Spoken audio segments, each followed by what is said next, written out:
Почитувани, добар ден. Гостинка во неделното интервју на Радио Слободна Европа е писателката и професорка Румена Божаровска, која припаѓа на помладата генерација писатели кои што ги уриваат стереотипите. Професорка Божаровска, денове влеговте во фокусот на пошироката јавност откако дел од медиумите објавија, повикувајќи се на ваш расказ кој што го раскажавте на фестивалот во Хрватска, дека сте биле лесбијка. Ова не е прв пат медиумите кои што претендираат да бидат сериозни да наседнат на, ако може така да се изразам, паравести, но да ги оставиме нив настрана, ако може да се фокусираме на публиката. Зошто генерално како јавност не критички голтаме се што ни се сервира без разлика дали е тоа неверојатно, банално или слично? Во целата ситуација со мојата приказна што се раскажа на Причигин, фокусот отиде на сосема погрешни места. Прво, мислам, тотално е нели небитно дали сум јас лесбека или не. Почна да се разговара нели трачерски муабети да се вртат околу тоа прашање, кој што беше и целта на извесен начин мислам поентата на моето раскажување дека ние всушност нели наместо да се занимаваме со сериозните криминали кои што се случуваат, наместо да се фокусираме на нив, ние се фокусираме на некои такви банални работи. А другата работа беше што исто така, она што се случи со медиумите, јас не можам да кажам дека тоа е необично, со оглед на страшниот медиумски мрак, да го наречам, што владее во последните години во Македонија, и страшната непрофесионалност од страна на независните големи провладини медиуми, кои што всушност преку нивниот, да речам, импресионистички, колумнистички начин на известување, тоа не би го нарекла ни известување во многу ситуации, всушност тие пропагираат таа непрофесионалност. Така што не е невообичаено од друга страна да се појават и медиуми кои што очајно се борат нели да парираат на таквиот тип хистерија што го шират овие други медиуми. И ние во оваа ситуација сега ни е лесно да речеме леле некој наседнал на паравест. Мислам тоа е најмалиот проблем што се однесува до непрофесионалноста на нашите медиуми. Многу пострашно е тоа што по медиумите се шират лаги, невистини, говор на омраза и така натаму.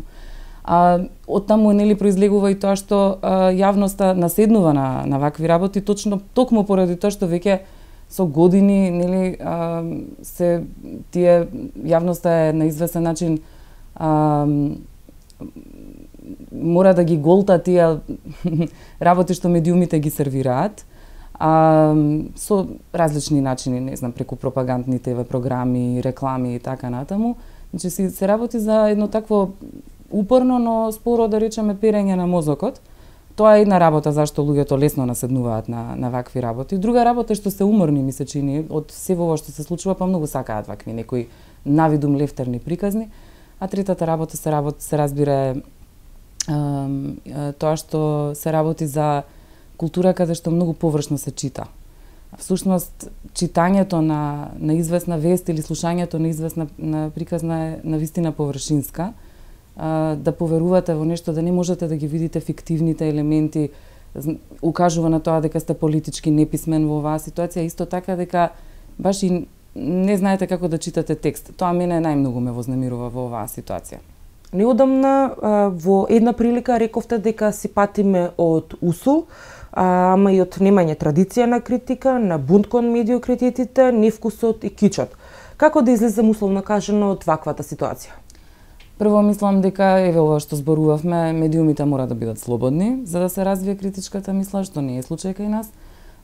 Другата работа е што образованието мора да биде ослободено. Значи ние патиме веќе одамна од едно многу ограничено образование во кое што исто така се шири преку неквалитетни учебници и преку партизираност во образованието, значи вработување на наставници, учители и така натаму од партии. Значи тоа е едно од страшните работи што се случува во образованието. Значи тука немате никаква професионалност кога некој влегува во најкревкото нешто, во најкревката сфера во општеството, во таму каде што има деца, навлегуваат луѓе без никакво знаење. Такви луѓе исто така пишуваат и многу сомнителни учебници. Значи тоа може да се надмине преку добро образование, преку влегување на вистински професионалци во образованието, преку слободни медиуми, а мислам дека треба и одредена реконтекстуализација на личните односи, затоа што ние сме многу мала земја, некако сите сме пријателски, родбински, професионално испреплетени и треба да се научиме дека ставот не значи дека треба да се искараш со некој од твоето семејство или од не знам, од твоите пријатели, туку едноставно да полемизираш. Како гледате на актуелните состојби во земја кога критичкиот поглед на поединците честопати се злоупотребува за нивно етикетирање како предавници или платеници?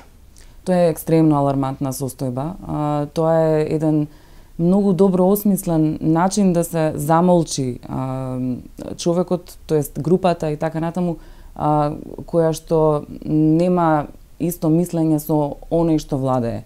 Етикетирањето е многу опасно и е многу лично тешко за тој поединец. Значи, тука се работи за, исто забораваме човечката димензија на тие луѓе што понатаму страдаат заради тоа што биле етикетирани како предавници или платеници, кои што се едноставно луѓе кои што имаат различен став. Значи, на ова гледам како нешто што е многу алармантно и една дури девијантна појава во нашето општество, против која што за кој што мора да сме свесни и не треба да наседнуваме на тоа. Меѓутоа, тоа е исто така поврзано со слободата на медиумите и многу е тешко да се води таа битка против ваквата многу штетна против ваквиот многу штетен начин на етикетирање. Зошто многумина од интелектуалците се уште молчат за она што ни се случува во Македонија? Интелектуалците во оваа држава, да речам, дури традиционално, уште можеби од времето на социјализмот, па потоа во капитализмот, тоест еве во оваа вечна транзиција во која што се наоѓаме, некако се како да живеат, како да се издвоени, како да имаат некој комфор, како да се во некој џеб на науката, културата и уметноста. И како да не ја поистоветуваат науката, културата и уметноста со општествените и политичките процеси, а тие се нераздвоиви од тоа што се случува во науката, културата и уметноста. И тоа е една зона на комфорт која што мора малку да се разниша. Другата работа е што таа е многу деликатна, е тоа што всушност со години наназад државата е главниот работодавец. Државата е таа што спонзорира проекти и за науката, и за уметноста, и за културата.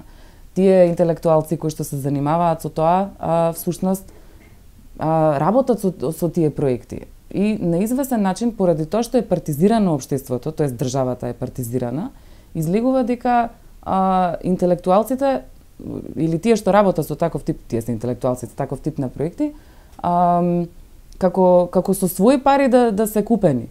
Тоа е многу абсурдно, зашто ние не сваќаме дека парите од државата, од буџетот се всушност наши пари. Ние не треба да се чувствуваме лошо или привилегирани или не знам како, ако нам ни се дадени средства за нешто да работиме.